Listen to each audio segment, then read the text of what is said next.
नमस्कार दोस्तों, आइए जानते हैं दिल्ली की 100% सही 25 बड़ी खबरों को फटाफट अंदाज में। लेकिन उससे पहले वीडियो को एक छोटा सा लाइक जरूर करें। दिल्ली में पकड़ा गया अवैध शराब का जखीरा। बाहरी उत्तरी जिला पुलिस ने बवाना और नरेला से बड़ी मात्रा में अवैध शराब बरामद की है। बवाना में मिनी ट्रक से 5,200 क्वार्टर और नरेला में टेम्पो से 3,500 क्वार्टर और 30 पेटी शराब जब्त की गई। सभी शराब पर केवल हरियाणा में बिक्री के लिए लिखा था। दोनों वाहनों के चालकों को गिरफ्तार किया गया है। एक आरोपी बुराड़ी और दूसरा हरियाणा के जींद का निवासी है। 2.5 साल बाद चर्च मिशन रोड का शुरू हुआ निर्माण, मिली राहत। पुरानी दिल्ली की चर्च मिशन रोड का पुनर्निर्माण कार्य शुरू हो गया है, जो 2.5 साल से टूटी हुई थी। टूटी सड़क के कारण रोजाना हजारों लोगों को परेशानी हो रही थी। चांदनी चौक नागरिक मंच के महामंत्री प्रवीण शंकर कपूर ने दिल्ली भाजपा अध्यक्ष वीरेंद्र सचदेवा और सांसद प्रवीण खंडेलवाल का आभार जताया। दोनों के प्रयासों से यह निर्माण शुरू हुआ है। लोगों को अब बेहतर सड़क सुविधा मिलने की उम्मीद है। दिल्ली सीएम रेखा गुप्ता ने अमित शाह से की मुलाकात। दिल्ली की मुख्यमंत्री रेखा गुप्ता ने केंद्रीय गृह मंत्री अमित शाह से शिष्टाचार भेंट की। उन्होंने दिल्ली सरकार के 100 दिनों के कार्यों और आगामी विकास योजनाओं की जानकारी दी। उन्होंने कहा कि दिल्ली को डबल इंजन सरकार का लाभ मिल रहा है। बैठक के बाद सीएम ने सोशल मीडिया पर इसकी जानकारी दी और अमित शाह से मिले मार्गदर्शन को सराहा। इस मुलाकात को विकास संवाद की दिशा में अहम माना जा रहा है। दिल्ली मिंटो रोड की टूटी दीवार को फिर से बनाएगी एनडीएमसी। एनडीएमसी जल्द ही मिंटो रोड की टूटी दीवार का पुनर्निर्माण कराएगी, जो जून 2023 में रेलवे के कार्य से टूट गई थी। 2 साल तक रेलवे को कई पत्र भेजे गए, लेकिन कोई जवाब नहीं मिला। इसलिए अब एनडीएमसी खुद यह काम कराएगी। परिषद ने निर्माण के लिए टेंडर प्रक्रिया पूरी कर ली है और जल्द कार्य आदेश जारी होने वाला है। यह दीवार क्षेत्र के मुख्य प्रवेश द्वार की शोभा खराब कर रही थी। बियर की बोतलों के वार से तड़प तड़प कर टूट गई युवक की सांसें। साउथ रोहिणी में 12 साल के किशोर की हत्या मामले में दिल्ली क्राइम ब्रांच ने 3 किशोरों को गिरफ्तार किया है। घटना 9 जून को हुई थी, जब 2 गुटों में झगड़ा हुआ और एक गुट ने बियर की बोतलों और चाकू से हमला कर दिया। एक किशोर की मौके पर ही मौत हो गई, जबकि दूसरा घायल हो गया। पुलिस ने हत्या में इस्तेमाल चाकू भी बरामद कर लिया है। सभी आरोपी नाबालिग हैं और पूछताछ जारी है। 26 लाख की लूट का दिल्ली पुलिस ने किया पर्दाफाश। 31 मई को चांदनी चौक के कूचा घसी राम इलाके में हुई 26 लाख की लूट की गुत्थी पुलिस ने सुलझा ली है। पुलिस ने राजस्थान से 4 आरोपियों को गिरफ्तार किया है। उन्होंने पहले इलाके की रेकी की, पहचान छिपाई और फिर होटल बदलते हुए वारदात को अंजाम दिया। पुलिस ने उनके पास से 18 लाख रुपए नकद और वारदात के समय पहने गए कपड़े बरामद किए हैं। जांच में और खुलासे हो सकते हैं। फिर खतरे में ओल्ड राजेंद्र नगर। मानसून से पहले बढ़ी लोगों की टेंशन। ओल्ड राजेंद्र नगर क्षेत्र में मानसून से पहले फिर जलभराव का खतरा मंडरा रहा है। पिछले वर्ष राव स्टडी सर्कल के बेसमेंट में 3 अभ्यर्थियों की डूबने से मौत हुई थी। एजेंसियों ने सुधार के वादे किए थे, लेकिन जमीनी स्तर पर अब तक कोई खास काम नहीं हुआ। लोगों में नाराजगी और चिंता दोनों है। क्षेत्र के नागरिक प्रशासन से स्थायी समाधान की मांग कर रहे हैं, ताकि फिर कोई जान न जाए।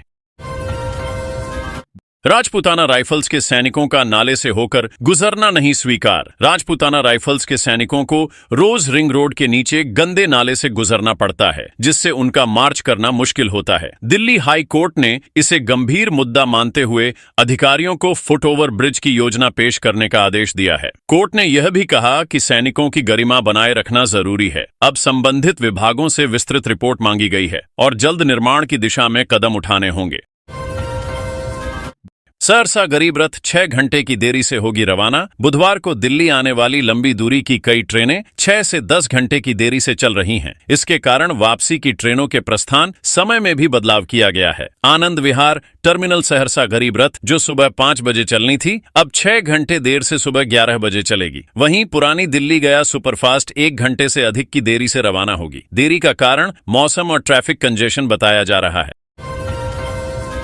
2000 करोड़ के क्लासरूम घोटाले में ईडी का बड़ा एक्शन। दिल्ली के क्लासरूम निर्माण घोटाले में ईडी ने बुधवार को बड़ी कार्रवाई करते हुए दिल्ली के 37 ठिकानों पर छापेमारी की। यह घोटाला आम आदमी पार्टी की सरकार के कार्यकाल से जुड़ा बताया जा रहा है, जिसमें 2000 करोड़ रुपए के घोटाले की जांच चल रही है। ईडी की इस कार्रवाई में कई दस्तावेज, कंप्यूटर और डिजिटल डेटा जब्त किए गए हैं। जांच एजेंसी अब संदिग्ध फंड फ्लो और मनी लॉन्ड्रिंग की कड़ी तलाश रही है।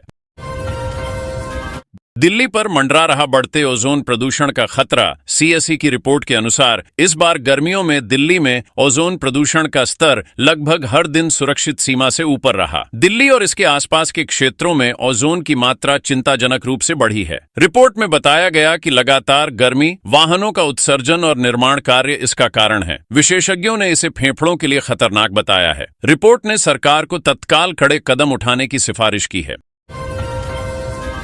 दिल्ली पुलिस ने किया फर्जी डिग्री रैकेट का पर्दाफाश। दिल्ली के सेंट्रल जिले की साइबर थाना टीम ने फर्जी डिग्री रैकेट का खुलासा करते हुए 2 आरोपियों को गिरफ्तार किया है। आरोपियों ने एक आईटी कर्मचारी को स्नातक डिग्री के नाम पर 1,55,000 रुपये की ठगी की थी। पुलिस ने उनके पास से 4 मोबाइल, 7 सिम और एक लैपटॉप बरामद किया, जिसमें सैकड़ों फर्जी डिग्रियों का डिजिटल डेटा मिला। आरोपियों का नेटवर्क दिल्ली और आसपास के कई राज्यों तक फैला हुआ था। जामतारा का माइनिंग इंजीनियर बन गया साइबर ठग। दिल्ली क्राइम ब्रांच ने जामतारा निवासी अजय कुमार मंडल को साइबर फ्रॉड के मामले में गिरफ्तार किया है। अजय माइनिंग इंजीनियर है, लेकिन वह महिलाओं को ऑनलाइन ठगने का गिरोह चलाता था। दिल्ली की एक महिला से उसने 8 लाख रुपए ठग लिए। ऑपरेशन में झारखंड, बंगाल और मिजोरम में दबिश दी गई। डीसीपी आदित्य गौतम के अनुसार यह कार्रवाई इंस्पेक्टर शिवराम और एसआई गुलशन के नेतृत्व में हुई। दिल्ली एनसीआर में ओजोन संकट गहराया। सीएसई के विश्लेषण के मुताबिक मार्च से मई 2025 तक दिल्ली में हर दिन ओजोन प्रदूषण राष्ट्रीय मानक से अधिक रहा। 92 में से सभी दिन दिल्ली और 83 दिन एनसीआर में स्तर अधिक पाया गया। उत्तर पश्चिम और दक्षिणी दिल्ली सबसे ज्यादा प्रभावित हुए, जबकि गाजियाबाद और नोएडा की हालत सबसे खराब रही। विशेषज्ञों ने इसे गंभीर स्वास्थ्य संकट बताया।